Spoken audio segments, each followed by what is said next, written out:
Hello everybody, in today's video I'm going to show you how to reset your Life360 password. Life360 is a powerful family safety app that lets you stay connected with loved ones, share real-time location and receive important alerts. But sometimes you might forget your password or need to secure your account with a new one. In this guide, we will show you step by step how to reset your Life360 password safely and quickly. You need to start by unlocking your phone and locating to the Life360 app. Tap on the icon, make sure your device is connected to the internet either through Wi-Fi or the mobile data because resetting your password requires an active connection. Go to the login screen here on the bottom, select sign in, and after that over here when you require a password on the bottom, select forgot password, and this option allows Life360 to start the password reset process.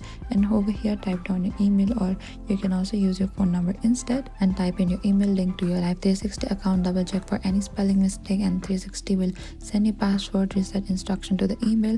Open to your email inbox, look for an email and check for your secure reset link. And that is it. Resetting your Life360 password is simple and only takes a few minutes. Always make sure to use a strong secure password to keep your account safe with your new password. Thank you for watching this video. I hope I could help you. Don't forget to like, share and subscribe, and if you have any trouble or confusion, please comment down and we will reach out to you very soon.